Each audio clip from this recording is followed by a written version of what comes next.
Ready? Start. The center has restored guaranteed pensions for its employees, meeting their demand halfway and weekly trying to hold on to principles of fiscal prudence.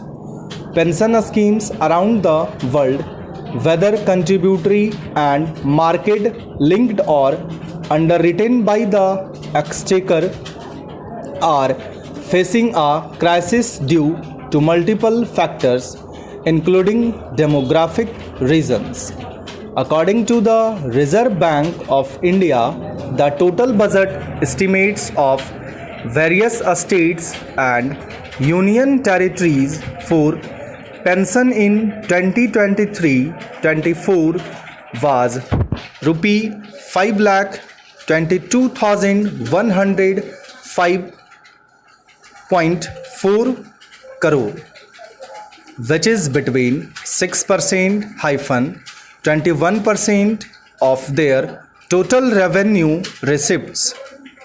Pensioners argue that it is their deferred wages.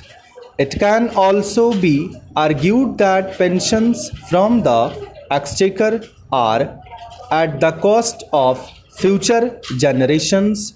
Governments are outsourcing jobs through contracts and resorting to innovations such as Agnipath, a short service scheme for the military services.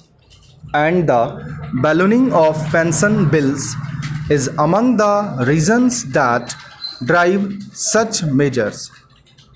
Governments are also leaving posts unfilled. All such measures are leading to two things.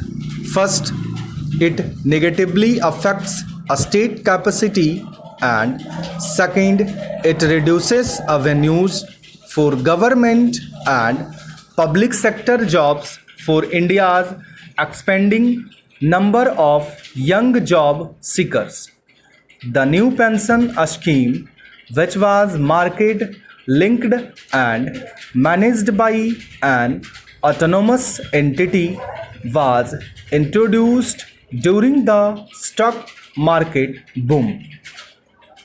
2 decades later, when people began retiring under the NPS, those who joined after January 1, 2004, it turned out that they were receiving much less than what they would have go under the old scheme.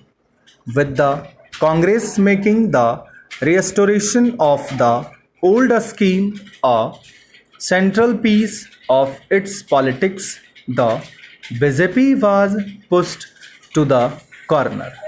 A committee led by former Finance Secretary and Cabinet Secretary designate TB Somanathan devised a middle path that involves employee contributions and enhanced share from the center.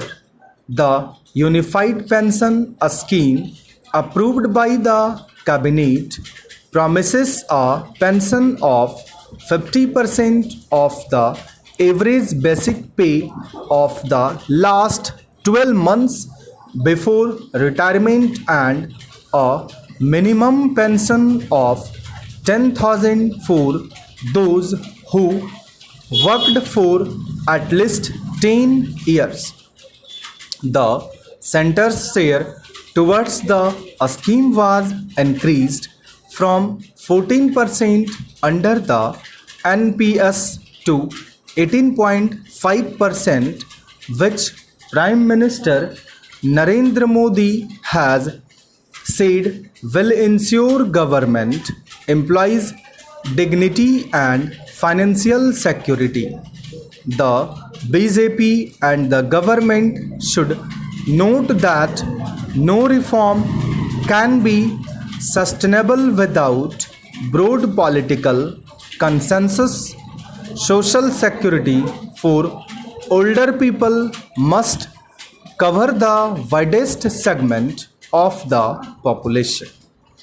Government employees are an organized pressure group and having managed to restore their guaranteed pension, they should wholeheartedly welcome the UPS rather than protest against employee contribution. Stop.